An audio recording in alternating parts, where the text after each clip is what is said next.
नमस्ते प्यारे आत्माओं। सतयुग की मधुर स्मृतियों के साथ परिवर्तन के इस आध्यात्मिक मंच पर मैं भूमि एक बार पुनः आप सभी देव आत्माओं का हृदय से स्वागत करती हूँ। पिछली कड़ी में हमने प्रिंस सुखदेव जी से सेवा भाव और पुण्य कर्मों की गहराइयों को जाना। आज हम उसी श्रृंखला को आगे बढ़ाते हुए सतयुग के आदर्श और दैवीय शासन व्यवस्था के विषय में जानेंगे। तो आइए हम सभी मिलकर प्रिंस सुखदेव जी का हार्दिक स्वागत करते हैं। नमस्कार प्रिंस सुखदेव जी। आज के कलयुग में हम देखते हैं कि शासन की बागडोर स्वयं प्रजा के हाथों में है। स्वार्थ, अराजकता और लोभ से भरा लोकतंत्र देखने को मिलता है। ऐसे समय में हमारे मन में यह जिज्ञासा सहज ही उठता है कि सतयुग में शासन का स्वरूप कैसा होता है। आप सभी देवकुल के आत्माओं को मेरा स्नेहपूर्ण नमस्कार। आपका प्रश्न अति सुंदर है। जब भी हम सतयुग की चर्चा करते हैं तो केवल स्वर्ण महलों और सुख संपन्न जीवन की नहीं, बल्कि उस आदर्श और मर्यादित दैवी व्यवस्था की भी बात करते हैं जिसने इस युग को स्वर्णिम बनाया है। हमारे राज्य में राजा केवल एक शासक नहीं है, बल्कि वह प्रजाजनों का मार्गदर्शक, पालनकर्ता और पितामह तुल्य होता है। वह 16 कला संपन्न, मर्यादा पुरुषोत्तम और दैवीय गुणों से परिपूर्ण होता है। इसलिए उसे किसी सलाहकार या मंत्री की आवश्यकता नहीं होती। प्रजा न केवल उन्हें दिल से सम्मान देती है, बल्कि अपना पालनहार भी मानती है। वाकई में यह बहुत सुंदर और प्रेरणादायक बात है। परंतु जब हम कल युग की वर्तमान राजनीति पर दृष्टि डालते हैं तो हर तरफ सत्ता की होड़, पद का मोह और कुर्सी की लालसा दिखाई देती है। हर कोई पद की लालसा में एक दूसरे को नीचे गिराना चाहता है। क्या सतयुग में भी कभी पद के लिए ऐसी प्रतिस्पर्धा या ईर्ष्या जैसी भावना देखने को मिलती है? सतयुग पुण्य आत्माओं का युग है। हमारे राज्य की आत्माएं इतनी पुण्यशाली और संतुष्ट होती हैं कि उनमें ऐसी भावनाएं होती ही नहीं।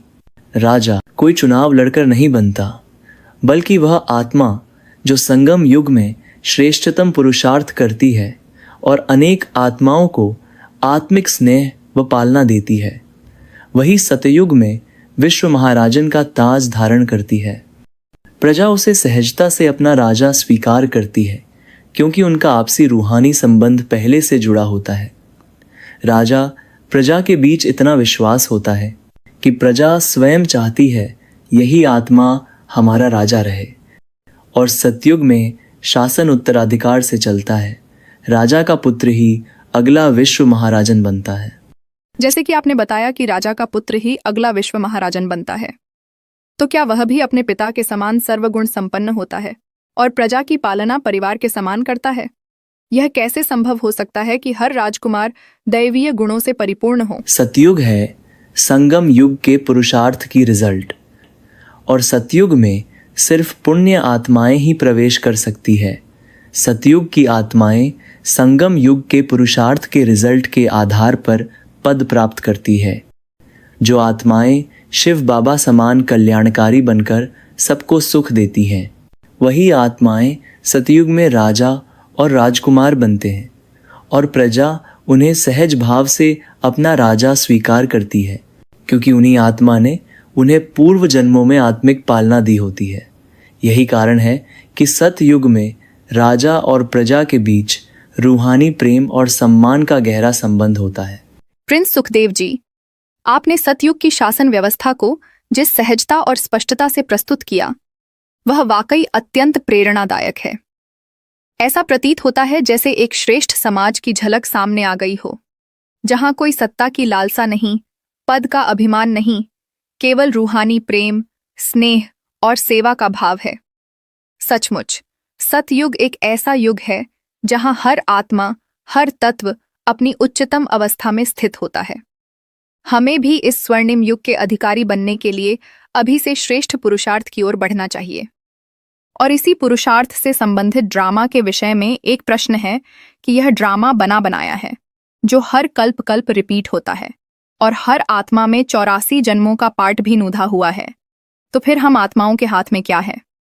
कृपया इस ड्रामा के रहस्य को स्पष्ट कर बताएं। यह ड्रामा का ज्ञान जितना सरल प्रतीत होता है, उतना ही गहन भी है। शिव बाबा ने बेहद के हिसाब से बताया है कि यह ड्रामा हूबहू रिपीट होता है। कलयुग के पश्चात सतयुग आना ही है। संगम युग पर शिव बाबा का आगमन तय है। सतयुग की स्थापना और रावण राज्य का अंत भी निश्चित है। परंतु इस पूर्व निर्धारित बेहद के ड्रामा में हमारा हर कर्म हमारे हाथ में है। सतयुग के आरंभ में 9 लाख आत्माएं प्रवेश करती हैं। यह फिक्स है।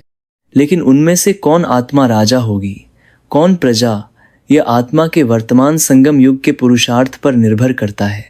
आत्मा में 84 जन्मों का संपूर्ण पाठ भरा है, परंतु इस पाठ को भरने वाले कोई और नहीं, हम स्वयं हैं। हर जन्म की परिस्थिति हमारे पूर्व जन्मों के कर्मों की देन होती है। पूर्व जन्मों में हमने अपनी बुद्धि विवेक के अनुसार जैसा कर्म किए वैसा ही आज का जीवन बना है, और आज हम जो कर्म करेंगे उसके आधार पर हमारे भविष्य के जन्मों का पाठ बनेगा।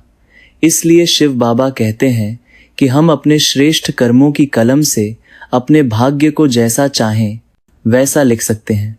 न केवल इस जन्म के लिए बल्कि जन्म जन्मांतर के लिए हम अपनी भाग्य रेखा को जितनी चाहे उतनी श्रेष्ठ और महान बना सकते हैं। आपने अत्यंत सहजता से इस जटिल विषय को स्पष्ट किया कि इस बने बनाए ड्रामा में बेहद का ड्रामा तो बना हुआ है, लेकिन इसमें अपने 84 जन्मों के विविध रंगों से भरे पाठ को न केवल निभाने वाले बल्कि उसे नूंद करने वाले भी हम हैं। और संगम युग वह स्वर्ण अवसर है जिसमें हम अपने संस्कारों को श्रेष्ठ बनाकर सारे कल्प में अपने हर जन्म को श्रेष्ठ बना सकते हैं। इन्हीं गहरी प्रेरणाओं के साथ आज की इस कड़ी को यहीं विराम देते हैं। अगली कड़ी में हम संगम युग के पुरुषार्थ की और भी सूक्ष्मताओं को समझने का प्रयास करेंगे।